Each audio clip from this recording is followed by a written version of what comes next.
আসসালামু আলাইকুম প্রিয় দর্শক, সবাই কেমন আছেন কমেন্ট করে জানাবেন।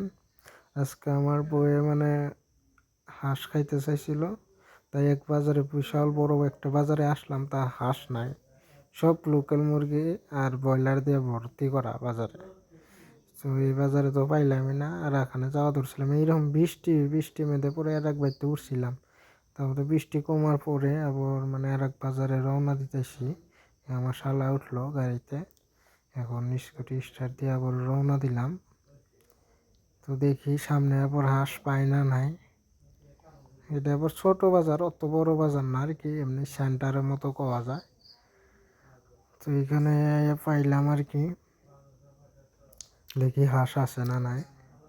তো এখানে দেখে আর কি জায়গাটা অল্প ভালোই লাগছে, আর বৃষ্টি পড়ছে তো অল্প রিক্স হয়ে রয়েছে গাড়ি ঘোড়া চালাইতে। পরে দোকানে আইলাম, তো দোকানে জিজ্ঞাসা করলাম, তো দোকানে হাঁস নাই, কই বাড়িতে একটা দইরা থুইছি, ওটা যায় নিয়ে হোগা।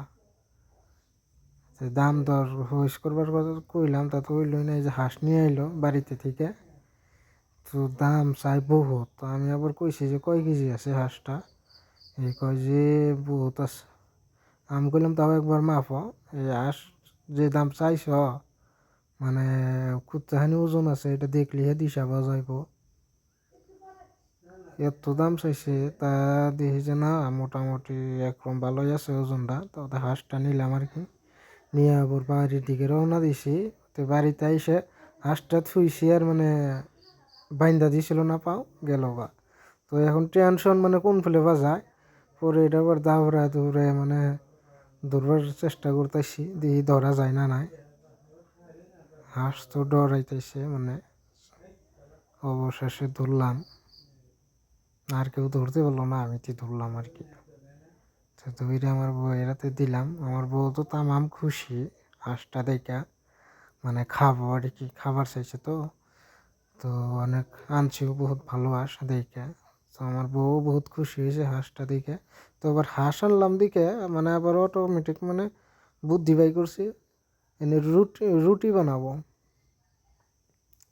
তো তার জন্য আটা গোলাইতেছে, চাইলের গুঁড়ি ই করে এনে রুটি বানাইব।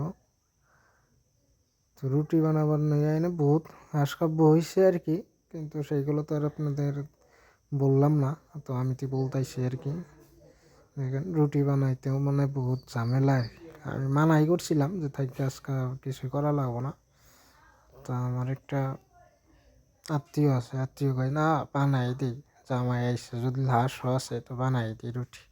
বললাম ঠিক আছে, তোমরা কষ্ট করে বানাবা, আমি খামো, আমার তো আর খাইতে কিছু হইব না। পরে আর কিছু কই নাই। তো আবার কতক্ষণ পরে দেখি রুটি তো বানাইছেই, আবার দেখি এই দুধে ভিজাই না পিঠাও বানাইতেছে। শীতকালে আর মনে নাই, একবারে শীতের পিঠাও খিলিয়া দিতেছে, যেটা নিয়ে জামাই জংলা করে খিলায়। তো এখন আবার এই যে হাঁস কিনে আনছিলাম, এই হাঁসটা আমার বইয়ে রানবো। আমার বইয়ের রাতে রান্না তো অনেক মজা।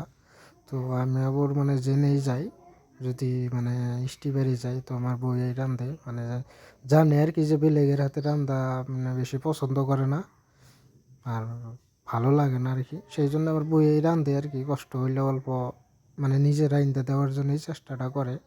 তাই হাঁসটা রানবো এখন অনেক মজা করে, বহুত কিছু।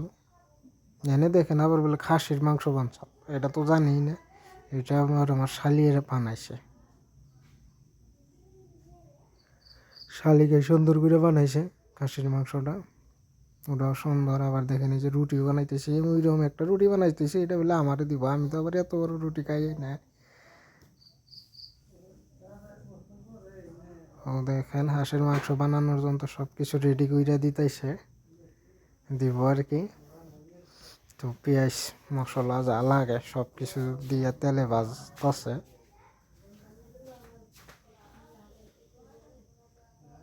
লেবাইজার এই যে দিব আর কি। আমার বউ আবার কিন্তু জানে একবারে কখন কোন মশলাটা দেওয়া লাগবো, এত সুন্দর করে জানে আর কি, ভাবার বাইরে। তো হাঁসের মাংস প্রায় হয়েছে, আমার এইদিকে খিদাও লাগছে। আমি খালি কইতেছি কি করতেছো তোমরা, আজকে হাঁস কিনবার যে দুপুরে কিছু খাইতেও পারি নাই, আর বাইরে বসতে বন্ধুরা আমি একবারেই কিছু খাই না। হ্যাঁ, হঠাৎ মঠাৎ মানে যদি লোক খাবার চায় মানে বহুত বিপদে পইড়া অল্প স্বল্প খাই, কিন্তু এমনি নর্মালিতে আমি বাহিরে বসতে বেশি খাবার খাই না আর কি। তো তার জন্য হাঁসের মাংস আমি করলাম যে পট করে বানাও, আমার খিদা লাগছে। তার জন্য তো মানে 2-3 জনে দেখেন ধোঁয়া লাগছে। আমার বউয়ে তো আমার বাড়িতে তো গ্যাসে রান্ধে, বাপের বাড়িতে আসছে তো চৌকায় রাঁধছে, অনেক সুন্দর করে দিছে আর কি। তো রুটি দিয়ে দিছে, খাওয়া দাওয়া বিসমিল্লাহির রহমানির রাহিম খাইলাম আর কি। অনেক মজা হয়েছে, হাঁসের মাংসটা এত মজা হয়েছে মানে বলার বাইরে আর কি বন্ধুরা।